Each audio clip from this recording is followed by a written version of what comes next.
Unlock this exclusive 20% discount on all Earthlight products, from portable tables and chairs to professional sheets and oils.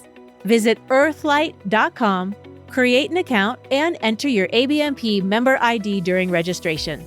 Plus, enjoy free ground shipping on orders over $75 and a flat rate of $395 for stationary or electric lift tables. Significant savings on everything you need to enhance your practice. Shipping rates and discounts subject to change.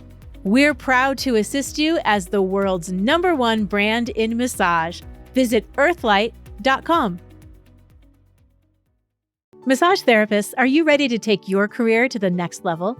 The Master of Acupuncture Studies program at the One Institute of Graduate Studies can open doors to a rewarding and in-demand profession. Integrate acupuncture into your practice or establish a new career path. Our comprehensive program provides the knowledge and skills you need to thrive. Discover your potential at oneinstitute.edu. Final deadline for fall 2025 is coming up on July 1st. Enroll today.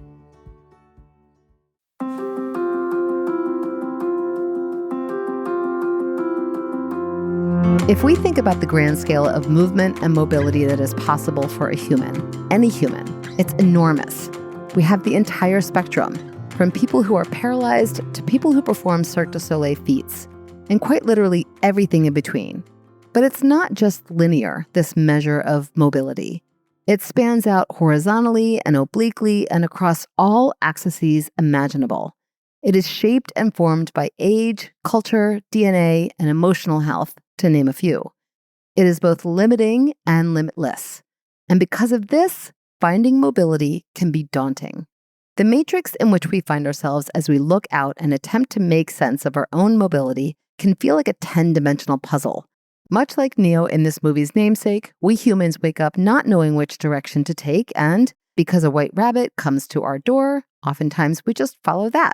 Okay, so maybe it's not a white rabbit. Maybe it's more like a social media post or a YouTube ad that preaches the answer to pain and soft tissue limitations. And it's just so easy to click and follow and believe that these hold all the solutions. The truth of it is, though, that there is a definite matrix to what mobility is and what it involves. There are rows and columns that help us organize our messy human navigation through this complicated space. And coming from someone whose knee-jerk reaction to strategy is to throw rocks at it, I can tell you that getting a good grasp of this matrix is massively beneficial, not only for you, but also for your clients. I'm diving into the mobility matrix today, and if you're going to hang out with me, grab a glass of water because you're about to take the red pill.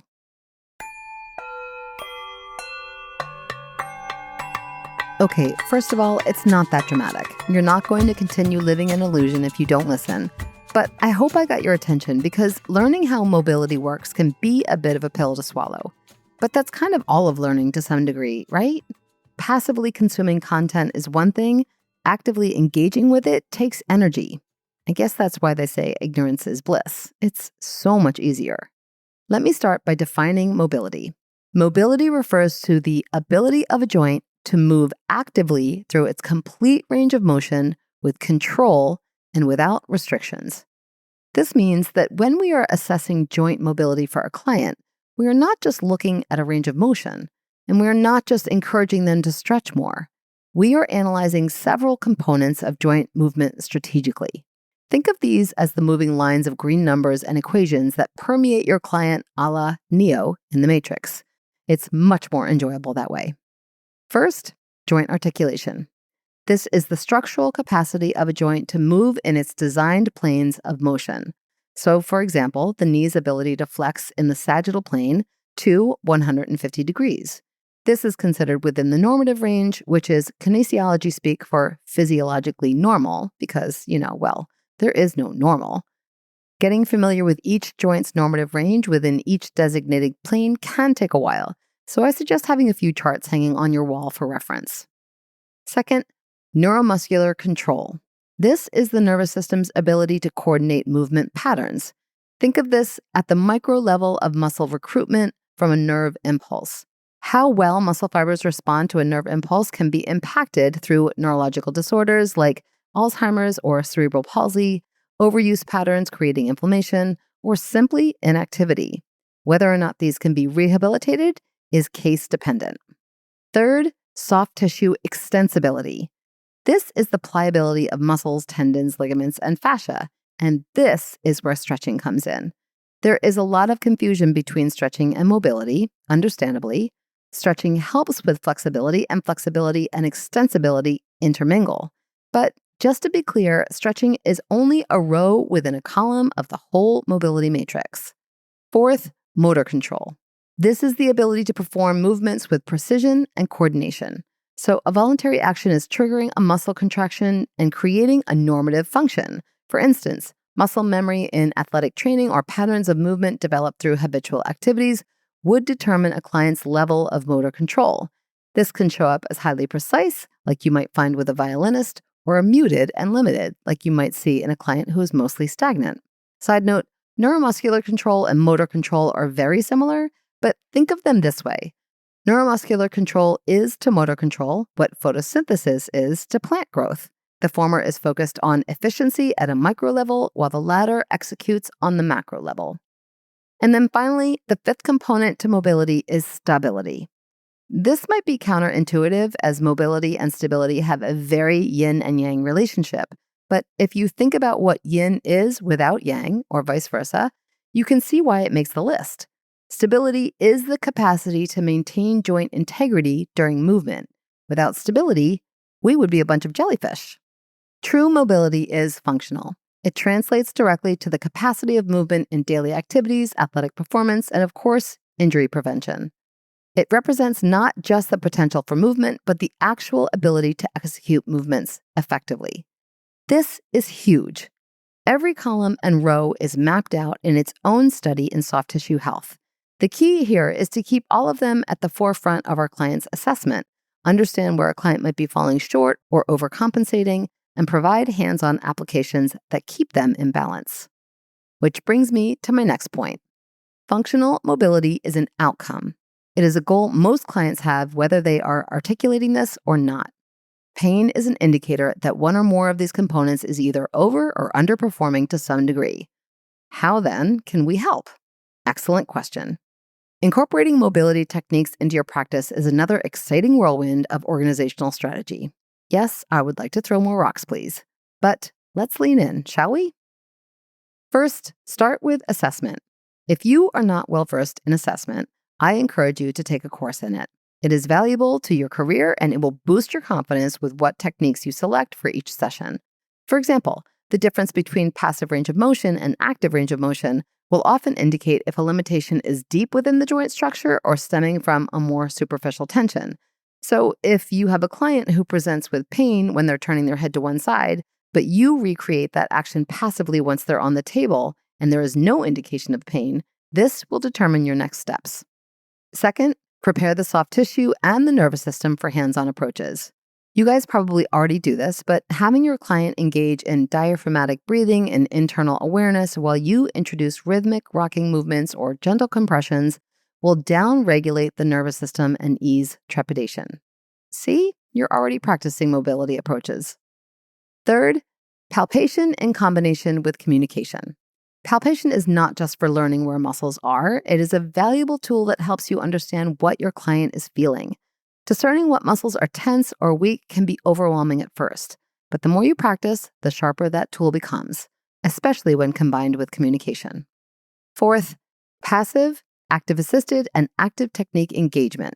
While it's nice to think about a client receiving a relaxing Swedish massage, utilizing techniques that engage your client addresses the 5 components of mobility I mentioned earlier. For example, passive stretching with breath addresses soft tissue extensibility. Active assisted movement targets neuromuscular control, active movements highlight motor control, and active resisted applications highlight stability. And you already noted joint articulation with your initial assessment. Well done. And fifth, the last column in the last row, at least for today, is self-management strategies, also known as homework. Recognizing postural and movement patterns offers your client the opportunity to readjust. Suggest exercises, stretches, resisted stretches, breathing techniques, and self-massage to help your client maintain the path to mobility that you just mapped out for them. Listen, I'm the last person who ever thought that I would create an episode emphasizing structure. I like deciding how I'm working in the moment. I like choreographing techniques that cater to that client in that moment. I don't like managing soft tissue pain in a confined box. But what I'm realizing is that a lot of what I do, what we do, actually lives in this matrix. The numbers and equations that calculate and add up to healthy joint mobility exist in organized columns and rows of symptoms, treatments, strategies, and outcomes. There are just so many of them that they can blur and create confusion. Can I perform a pin and stretch on a piriformis that is impinging the sciatic nerve? Can I apply a PNF technique to a tense group of scalenes? Is it okay to assist the subscapularis through internal rotation? These questions are valid, and sometimes they seem to be endless. The matrix of joint mobility is a pathway within a journey towards a goal. It's not any one of these elements in and of themselves. It's a combination of the many layers that make up who we are, our capacity to move, and our desire to be pain-free. And while it might be easier to take the blue pill, stay oblivious to the matrix, and not upload all of this incredible information, the harder path offers the greater rewards.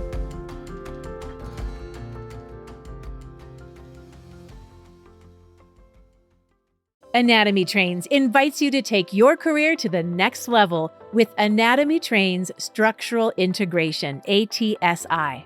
We're kicking off the next training this September in Maine under the guidance of Tom Myers and our expert team. Come map the pattern and shape the change in this transformational 3-part certification program. Visit anatomytrains.com for details. Precision Neuromuscular Therapy has been teaching high-quality seminars across the country for over 20 years. Founded by Doug Nelson, PNMT uses problem-solving skills and precise treatment options to get powerful results for your clients. PNMT seminars focus on honing your assessment and palpation skills to precisely target the source of your client's pain while understanding the why behind the what. Meet us in a hands-on seminar or online in the PNMT portal and let us join you on your learning journey. Learn more at pnmt.org.